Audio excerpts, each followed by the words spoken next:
friends, hope you're doing well. I'm Dr. Milind. So a lot of students are gearing up and preparing for next INICET. And one question that baffles a lot of students that it's their dream to get into top 500 ranks. And sometimes students want to know that what exactly we need to do to get into those cream ranks.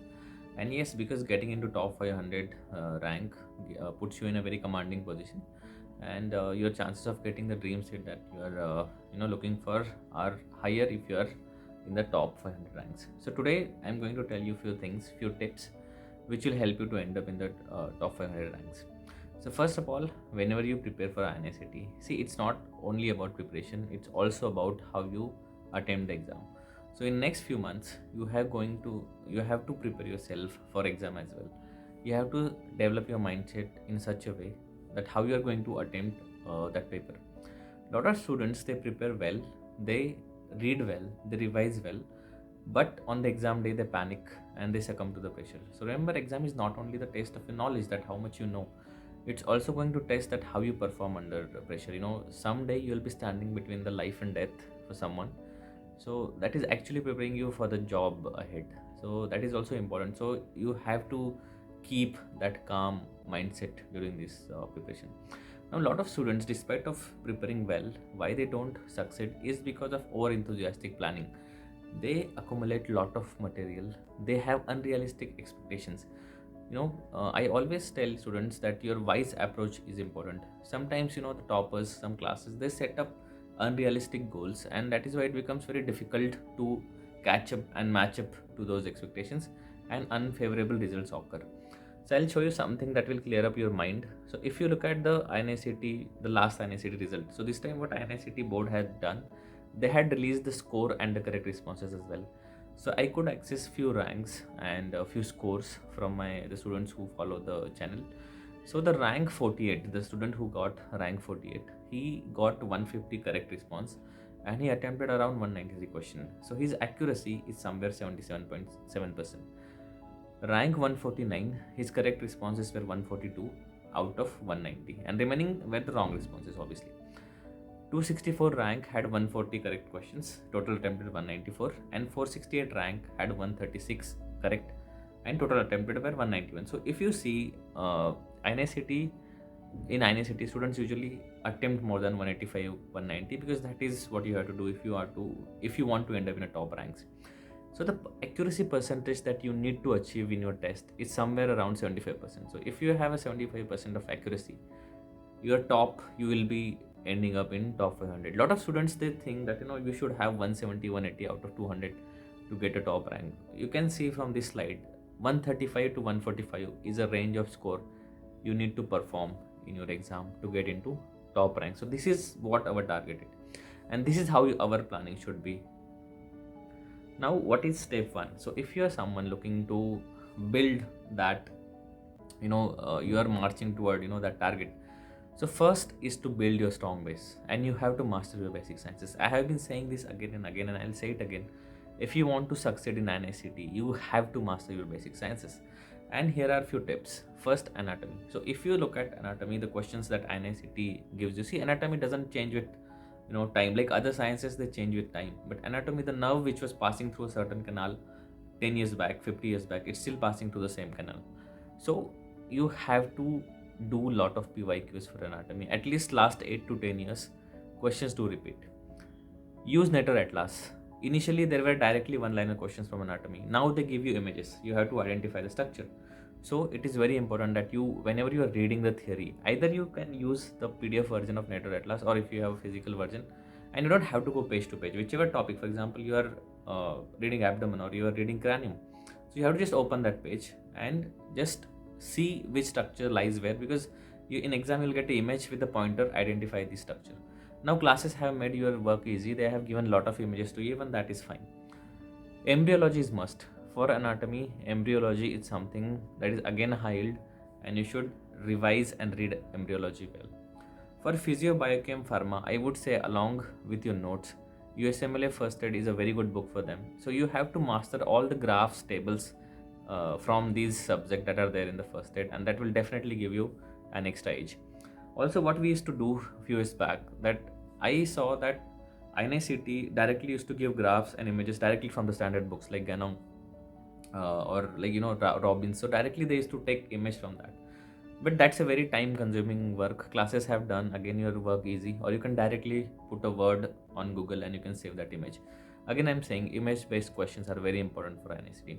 For microbiology, there are a lot of facts, the bacteria, their cultures, there is a lot of facts that you have to mug them up. Micro, again, a very scoring subject. USMLE first aid for microbiology can be used as a supplementary, it's not must. For patho, again, your notes are more than enough.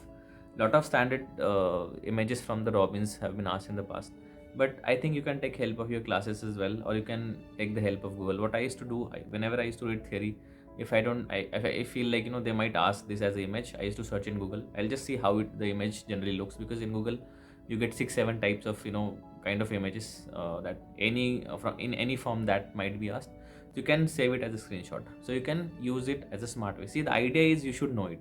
It's not that just mugging up the topic. Now, once you're done with your basic sciences, the 6 subject that form your base, the second your target should be short subject. Lot of students, they skip short subject. They feel they are very, I can skip them because they are not very important.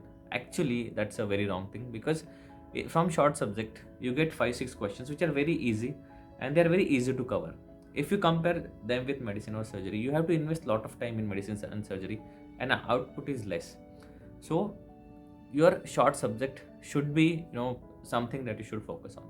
And what is best way, once you are done with your notes, do last at least 8 years of previous year questions. Like psychiatry doesn't change much with time. There are a lot of definitions that are being asked, a lot of clinical scenarios that have been discussed in the past, they will be asked in a different scenario. So if you do your previous year questions for short subject, like for including ENT as well, like for anesthesia, for dermatology, do more and more PYQs along with your notes, and your short subjects will be done. The more questions you do, it is better for short subject. That is, like for example, I compare it with medicine. For medicine, the more MCQs you do, you'll get lost in the, you'll lose the time track. But in short subject, if you do more MCQs, it will be more beneficial for you, and they're actually the rank deciding subject. So when you like end up in the top ranks, it will decide whether you end up in the top or the middle. And don't skip them. Also, one subject, one source. A lot of students, they feel that I should do main notes from this, I should do revision notes from other classes, and I should again use something else from other classes. Just stick to one source, and that will help you in your real exam. Now, when you approach to the big 4, like your medicine, surgery, obs, gynae, and PSM, see, medicine and surgery are vast.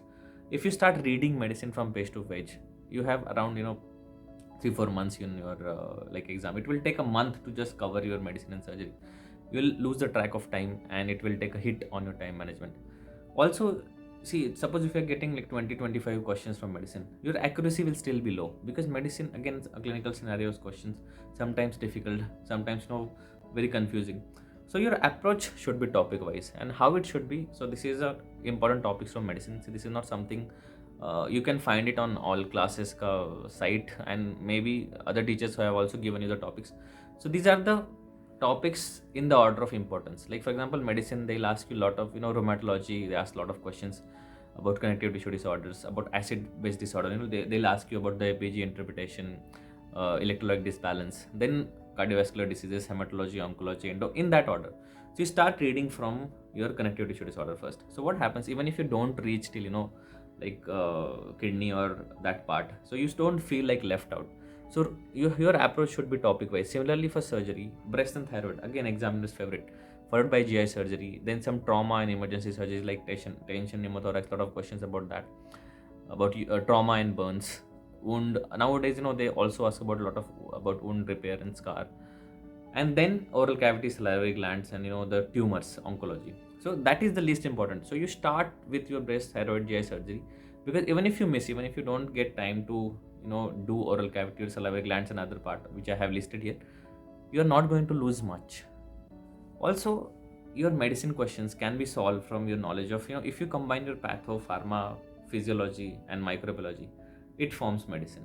Most of your medicine questions can actually be solved from the knowledge of your basic sciences. So you can take a screenshot of this, and you can follow this order to cover your big 4. Now, there are 4 subjects which are examiner's favorite, particularly for INICET. So PEDS is again a lot of questions from pediatrics and very easy questions, and you don't have to do anything else for pediatrics.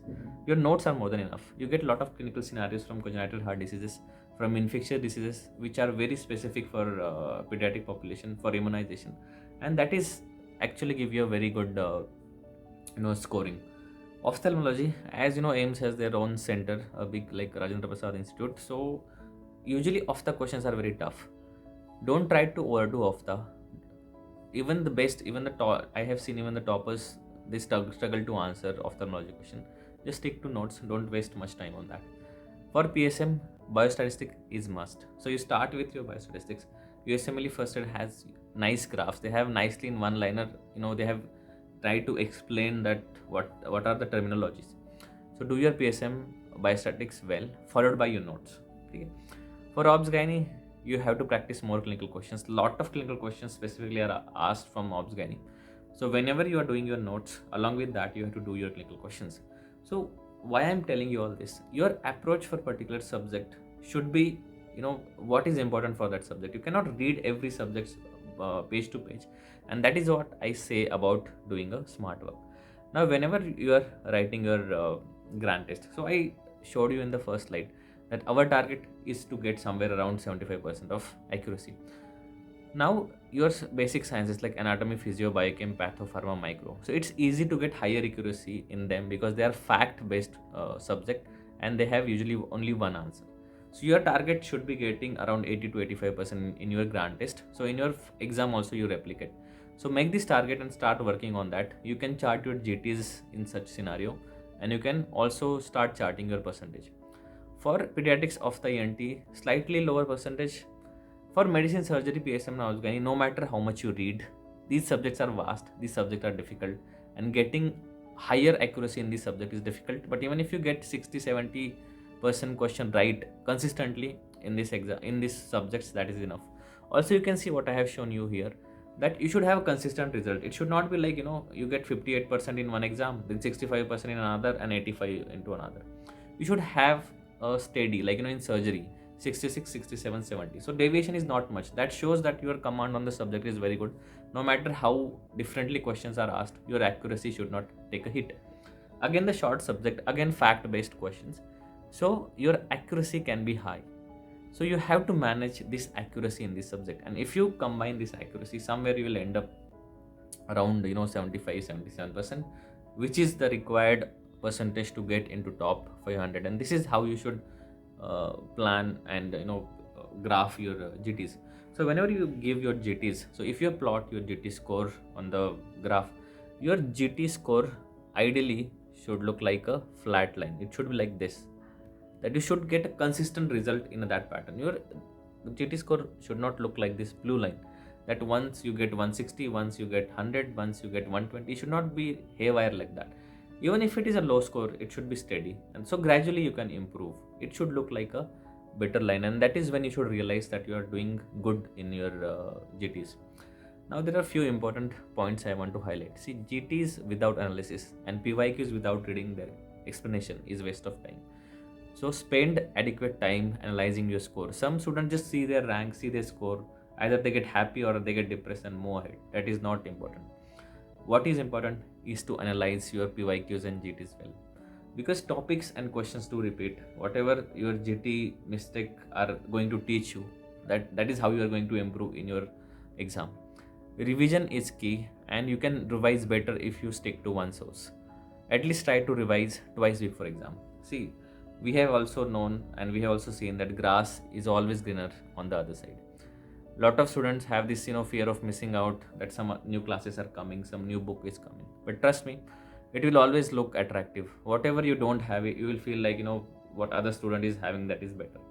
But make sure that you are watering your grass well, and that is going to help you. So don't worry about what is happening on the other side. Trust me, you always need to listen it from someone, and this is what my mentors, my seniors told me, and this is what I am trying to tell you. Whenever you use social media, I always say, in my videos, I never say like subscribe or follow or share whatever I'm saying. If it helps you, whenever you feel motivated, whenever you feel like demotivated, you need inspiration, then come to social media. It should be on your control. It should not be like every video that comes or it's rings and you check what is there. It's not like that. You have to use your social media with a double edged sword. It is not going to benefit you.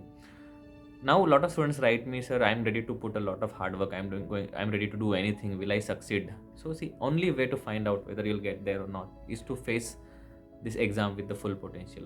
And that is the only way you and me will know whether you will get there or not. And even I did not know, when I till the time I wrote my exam, I did not know what I am capable of. So trust me, you don't know what will happen. So the best thing is to keep going and doing the hard work. Lastly, remember, success is not magic and there is no shortcut. If someone is telling you that there is shortcut, you will be cut short of your success.